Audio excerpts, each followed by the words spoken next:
Hi, I'm Blob, time traveler, and today I was in a war-torn kingdom, 1420, where frost bit deeper than swords and hope was a fragile flame. A widow's love faced a fate so fierce it would shatter your soul, and if you turn away now, you'll miss a story that will change your heart forever. Stay, or you'll lose this tale of compassion and destiny. The air carried the chill of winter and the faint tang of ash from distant battles. In a ramshackle cottage at the forest's edge, Eleanor Ward, a widow of 35, kneaded dough with hands worn by toil. Her two children, Lila, 12, with eyes bright as embers, and Theo, 8, small but fierce, huddled by a meager fire. War had taken their father, leaving them to scrape by on Eleanor's weaving and the children's odd jobs. The village shunned them, whispering, "A widow with no man? They're cursed." Eleanor's only solace was a copper brooch, shaped like a sparrow, pinned to her shawl, a relic of her lost love. One evening, as snow dusted the forest, Lila and Theo ventured out to gather kindling. Their lantern swayed, casting shadows when Theo's gasp broke the silence.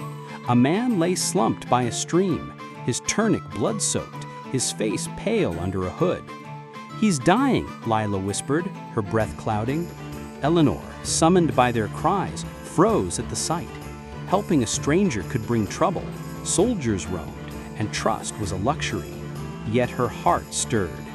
"We can't leave him," she said, her voice steady despite her fear. "Have you ever risked everything for a stranger?" They dragged the man to their cottage, his weight heavy on their frail shoulders. Eleanor cleaned his wounds, a deep gash across his chest, while Lila boiled herbs and Theo fetched water. The stranger stirred, his eyes gray as storm clouds, meeting Eleanor's. "Why help me?" he rasped. She smiled faintly, because no one else would. Days passed, and the man, who called himself Rowan, grew stronger, his presence warming their cold home.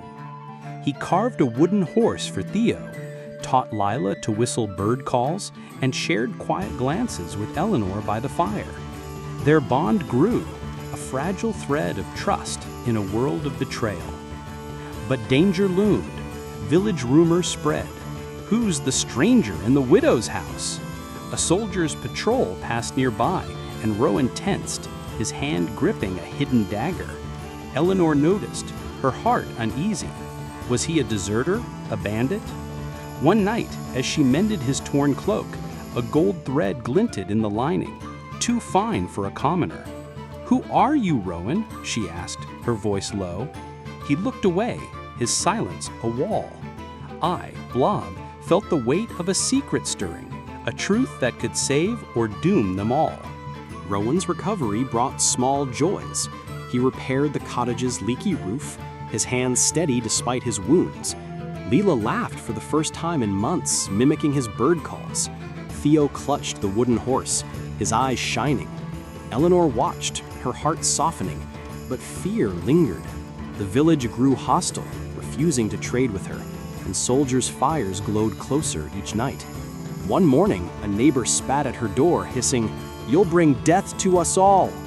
Eleanor stood tall, her sparrow brooch glinting, her resolve unbroken. She'd face any storm for her children and for Rowan, whose quiet strength felt like hope. The forest whispered of war, and Rowan's past seemed to close in.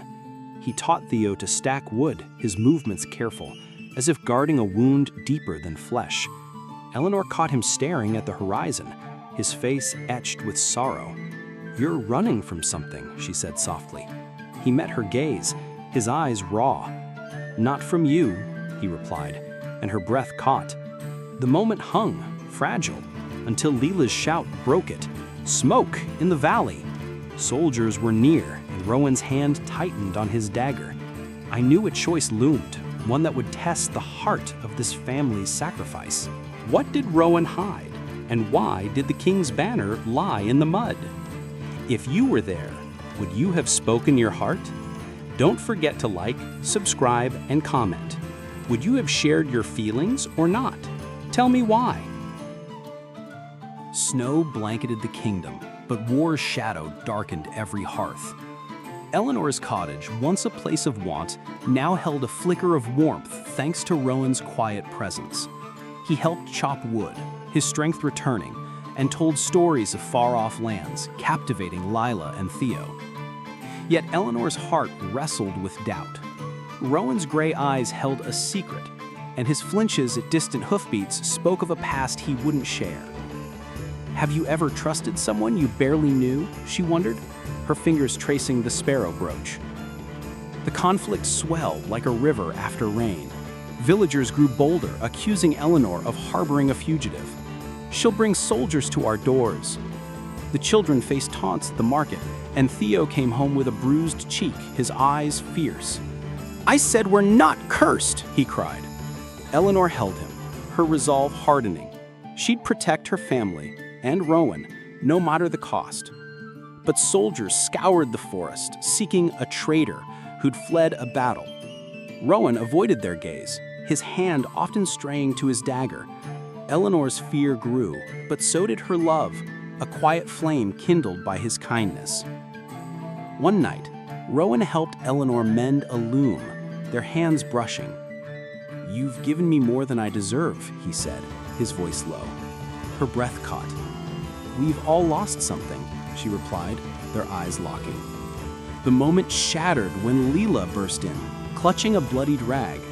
"Soldiers! They're near!" Rowan's face paled, and he retreated to the shadows. Eleanor's heart pounded. Was he worth the risk? Have you ever stood by someone despite the danger? Of survival deepened.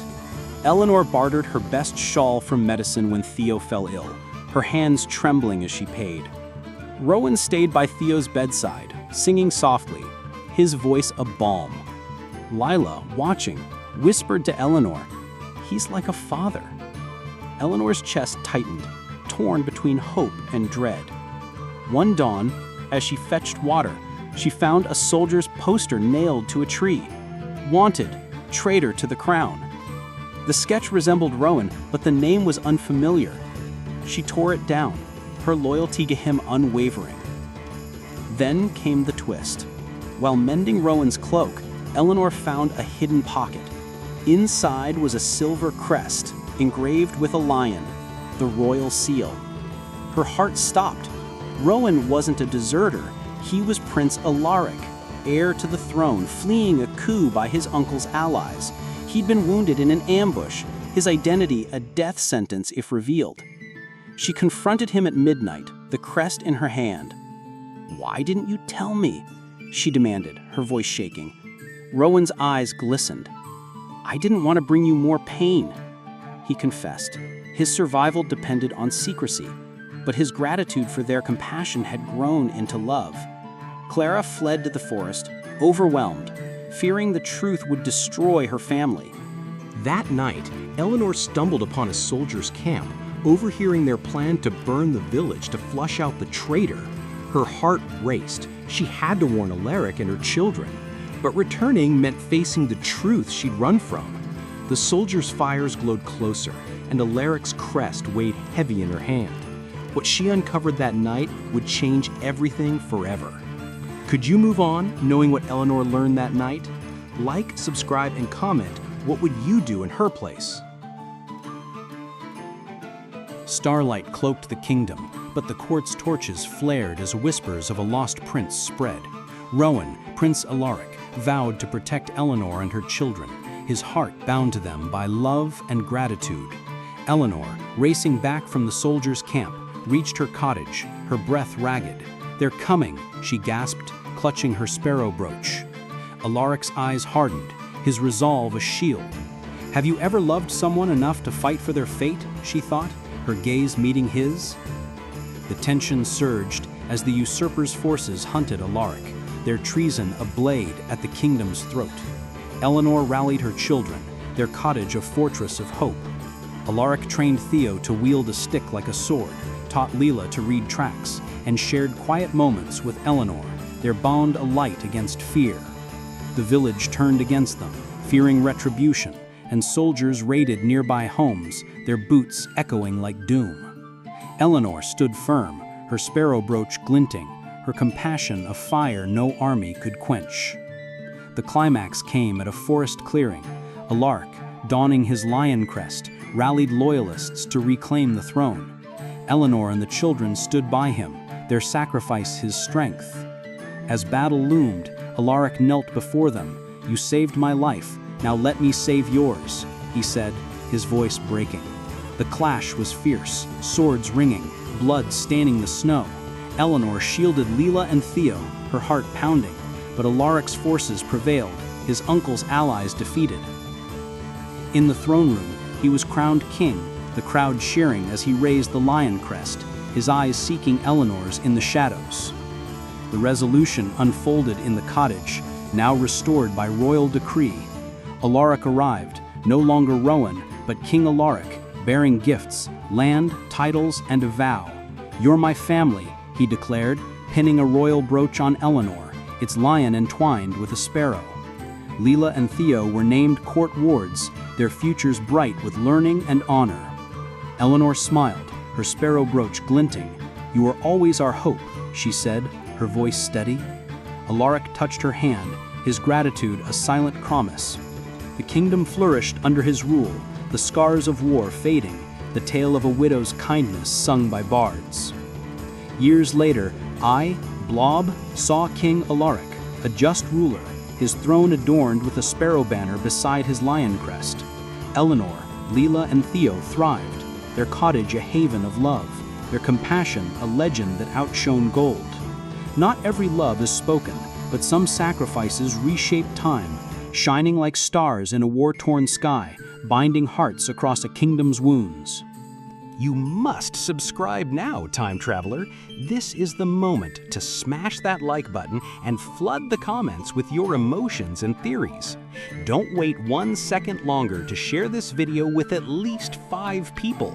Only true time travelers grasp its worth. I'm Blob, and I've got more to tell, but I need you with me on the next time journey. See you soon.